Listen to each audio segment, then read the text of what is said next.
Hi, welcome to the Sports 2000 podcast, where we take you behind the scenes of this British sports car prototype series that includes Duratecs and Pintos. I'm Sue Stockdale, and this month's episode was recorded at Donington at the fourth round of the Sports 2000 Championship in July. It was then I spoke to Keith Mizen, who drives in the Duratec category, and he had missed all of the 2022 season due to his car needing attention after an incident at Snitterton in 2021. But he hadn't missed driving because Keith loves sim racing. And he explained to me what the differences are from racing on a computer to racing a Duratec. Here I am again at Donington at this race weekend, and my guest this afternoon is Keith Mizen. Hi, Keith. Hello there. Now, you just raced today with the Duratecs. How did you get on? I would say fair to middling. We unfortunately broke a splitter in qualifying and heroically repaired it with zip ties, stitches and lots of tape and lots of other Heath Robinson sort of contraptions, and it held out for the first race but unfortunately gave up the ghost in the second race. So I got up to P10, looking at P9 and then started dropping back a little bit. But I had a race and I had fun and nothing serious broke. Well, that's the main thing. And how long have you been racing in the Duratec category for, Keith? I started racing in 2016. First time racing was straight into Duratec. But a patchy last couple of years with COVID and then a bit of a crash at Snetterton in my only race in 21, which took 22 to repair, and then back this season. And I've done my 2 events so far this season. But from now on, I'm back full time. That's good to hear. And before you were driving in this Sports 2000s, have you had any experience of racing other types of cars before that? And what got you into motorsports in the first place? Well, nothing. No real racing before that. I did some karting, but Club 100, which is a kind of arrive and drive 2-stroke series, but really high standard, amazingly prepared cars. And if anyone is listening, thinking about how to make a step, I would recommend Club 100 to anybody. But before that, just really corporate karting. I think I was 29 when I went on a company day with Ezcurra, my employer at the time, with my client Vodafone. And we went to Thruxton and we did some karting. And I thought I was all right at karting. And I finished second. And there was this chap called Adrian Ricciardo Batty, who not only won, but won by almost a lap. And I thought I was reasonably good. And then I asked him a few questions and understood that, he competes in easy car and he was a proper driver. And it was from that point I thought, oh, you like motorsport? You're now a professional. You've got a tiny bit of disposable income. Why don't we try karting? So I used to go to Thruxton a lot. And then from there went to Club 100, but then mostly sim racing, to be honest. And then straight into a Duratec MCR. So quite a jump. Wow. So you say you went from sim racing into Duratecs. Now, tell us about sim first of all, and then what was that like, that transition? So sim racing I take reasonably seriously. Well, as serious as I can with a full-time job. But I'm on a platform called iRacing. There's lots of different platforms out there, but I would say iRacing is probably best for the pure racing. And a lot of the professionals are on there as well. So I have raced against Max Verstappen. He won, obviously. But you see quite a lot of the proper pros popping up. And I've been doing that for probably 5-6 years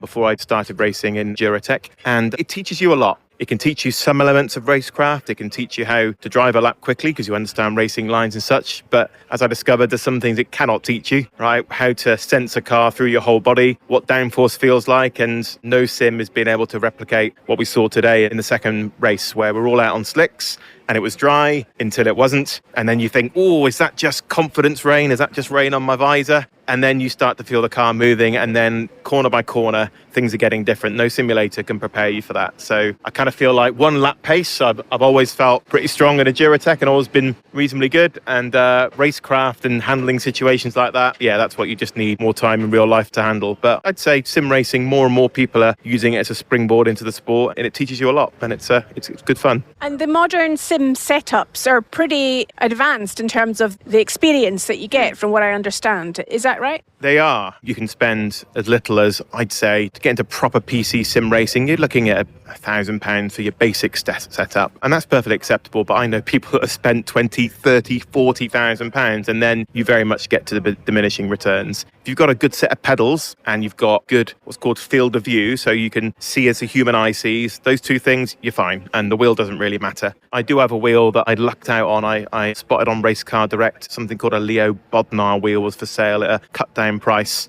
And the chap who I bought it from in a car park was a little bit reluctant to tell me where it had come from. He did say that 2 world champions have used it. I won't name any names, but I looked up his name and something popped up on LinkedIn where he was a project manager at McLaren. So I'm pretty sure I've got an ex-McLaren human proper simulator wheel. And I think it was Alonso and Button that might have used it. So yeah, I lucked out on that. But you can spend a lot, but it doesn't break. You've only got electricity as running costs. You don't have tyres. And when you crash, you hit the reset button. So there's a lot to be said there. And once you had that experience on your sim and then going into a Duratec, as you say, for live out on the track with all the sensory experience that provides, how did you make that transition? What did it feel like? Well, I'm a geek, as you may have noticed, so I use data a huge amount, and people like Michael Gibbons was incredibly helpful to me, gave me some of his data. Then I would go out, drive what I thought was a quick lap, look at Michael's data, look at his lateral G and say, right, I can go quicker here. So force myself to drive quicker because the car could do it, and then gradually sort of build up my feeling that way. For the first couple of years, I'd always be terribly slow in the first session. Then I'd look at the data, see the lateral G and the longitudinal G, just tell myself, say, come on, you can go quicker than that, and just do it that way. And then obviously as you get a bit more experience, you start to get a better feel for it. I've got a spreadsheet on my overall lap times, and I've never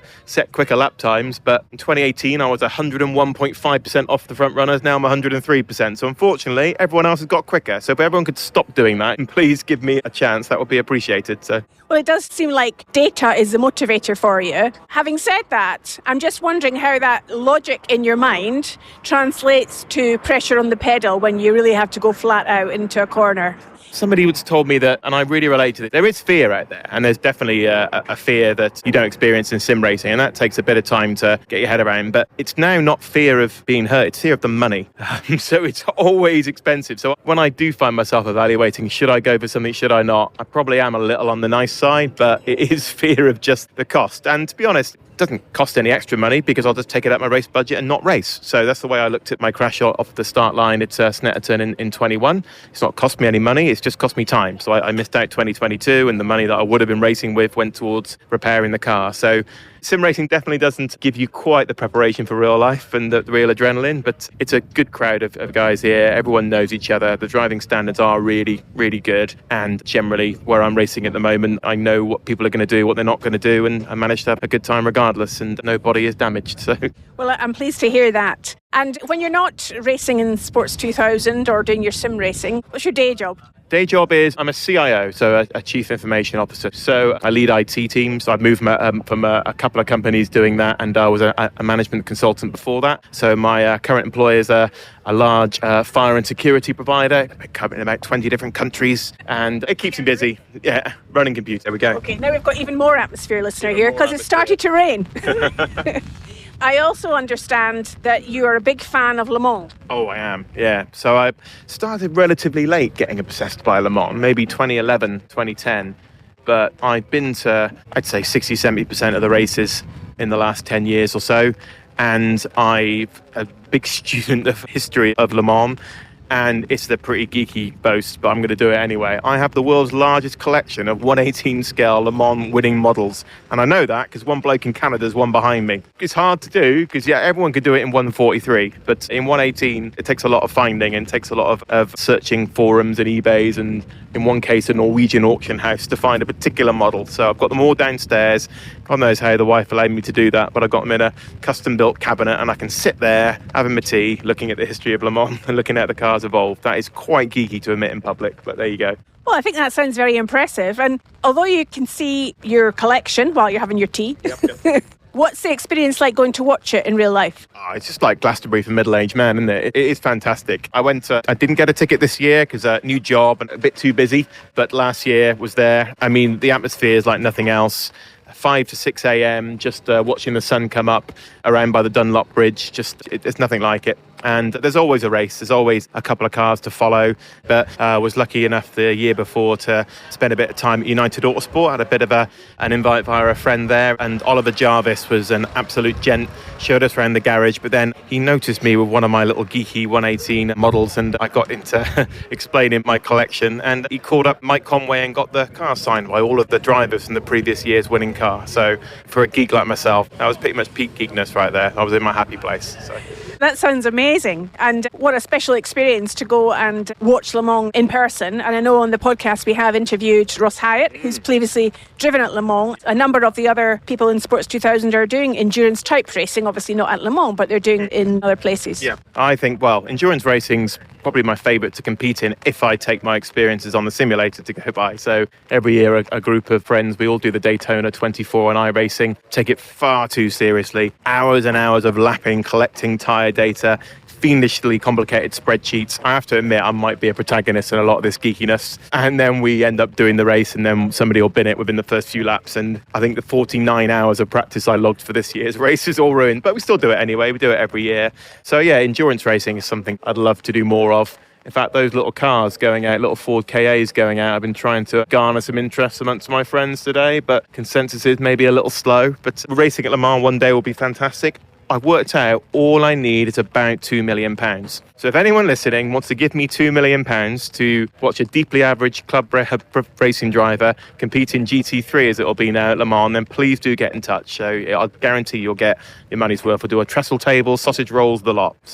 Well, if there is no sponsor out there listening to this podcast that is willing to put their hand in their pocket, have you ever wanted to compete in the races that some of these other Sports 2000 people are doing in terms of endurance with a Taiga or another type of car? What I am doing at the moment is building a Mazda MX-5 in my garage so I can learn spanners. So I've never really been hands-on, being in IT my entire career. So myself and a friend are literally learning it from scratch. We've done everything on that car apart from 4 bits of welding. I'd say it's 80% complete. And that car will be built to the Super Cup regulations, but it's a bit crashy, that series. But it'll also be eligible for Club Enduro, which is a 3-hour endurance race format. That would never replace Sports 2000 for me, because wings and downforce, once you've experienced that, you don't want it to go away. But I do think for the future, that little Mazda Club Enduro could be something we take a look at. And you've talked quite a few times about how much you rely on data in different scenarios. What happens if you don't have data then? How confident are you to step into the unknown without any data? To be honest, I don't like it. So I am very used to, on the simulator, always having a delta. You always have a little bar. You'll know exactly where you are corner by corner. You try different things and you see how that impacts that delta time.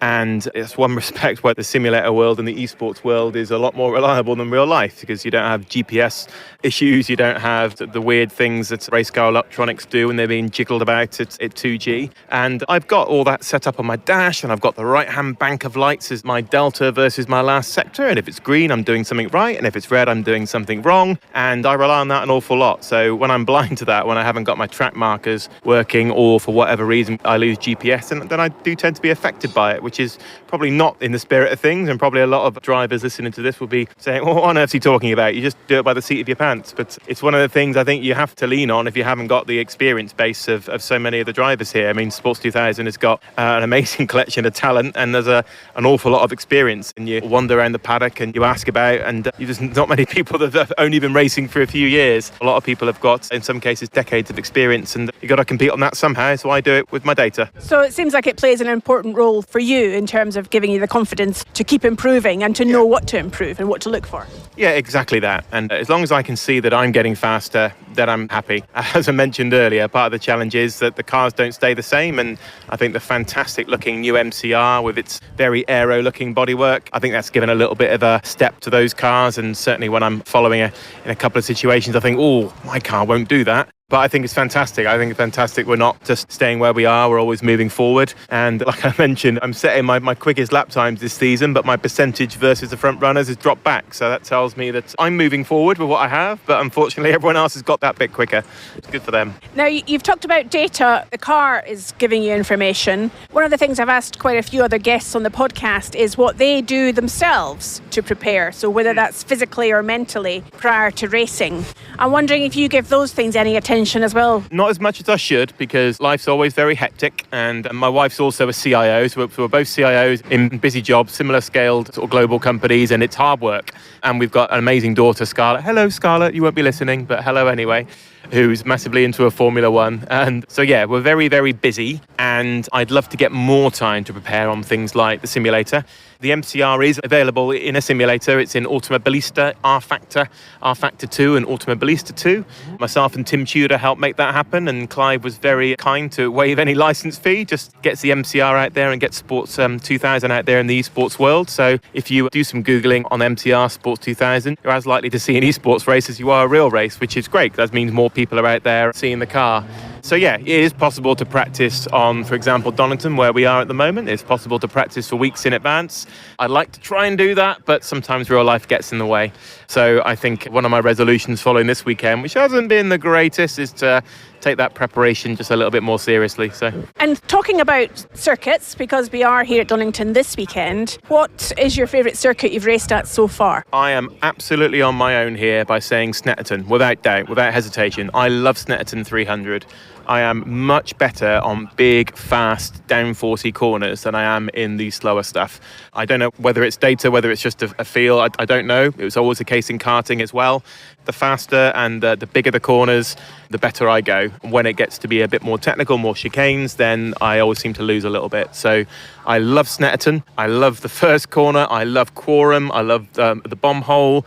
I love Brundle and all of its intricacies of turning and braking, and I love all of it. So nobody likes Snetterton, right? Let's be honest. Sorry, Snetterton, and sorry, Dr. Jonathan, if you're listening. I do. I think it's fantastic, and I think we've got a great calendar this year, and I think Roger and team do an amazing job every season. If I could make a plug for getting Snet back next year, that'd be fantastic. I actually grew up and got into motorsport, just plonked out at Quarry Corner at Castle Combe. So I'm from the West Country originally, and that's where I spent so much of my time watching racing. It's because I've spent so much time at Quarry Corner, I'm always a little bit wary of my local track. So whilst Castle Combe in theory should be my favourite circuit, actually it's Snetterton, which is a long way from where anyone lives, to be honest. So. And if you could drive on any circuit around the world that you've seen or even driven in esports, what would be number one for you? Number one, without hesitation again, is Suzuka, which is wonderful. That is definitely on the bucket list. Number two would be Road America. Obviously, Le Mans will be up there. And again, all we need is that £2 million and we can make it real. Yeah, I'd say Road America number two. Definitely Suzuka number one, and then maybe Bathurst, Mount Panorama is number three, based on thousands of laps in a simulator on all of those. So. What's so special about Suzuka? Oh, it's just got big, fast, downforce corners, and it's just wonderfully old school. You've got the S's at the start. It's got all the things I like about a circuit. It's got heritage, it's got history, it's got the crossover point, which is pretty unique, and it's got big downforce corners, which is what I really enjoy most. So. Well, I certainly can hear that in the energy that you're conveying in your voice there, Keith. It's been fantastic to speak to you today. I think maybe you've enthused some of our listeners to get into esports, or at least a simulator, get on iRacing. To get into that. As you look ahead to the remainder of this season, what are you most excited about? I'm winning every single race. If that's not possible, then just improving. I think I love Donington, actually, so being back here on the GP circuit where we can see the Melbourne Loop as we stand, that's going to be fun. I love endurance racing, so that 50-minute race at Alton I'm also really looking forward to as well. So, like I say, great calendar, great racing. Every year it's just a great lineup, and I'm just looking forward to getting out and racing, to be honest, just doing more of the same. Fantastic. And hopefully at these other circuits we'll have less wind, less background noise and traffic as well. Thanks again for your time, Keith. Thank you very much. Well, I hope you enjoyed hearing from Keith Mizen, and we hope that he gets to race at Le Mans one day. If you enjoyed listening to this podcast, please tell your friends about it too, so that we can get a wider audience for this series. Remember, you can connect with us on Facebook, Instagram or Twitter. Just search for Sports 2000. Next time, I'll be talking to Alan Jones, who is the liaison between driver and race control at a Sports 2000 race. I hope you can join me then.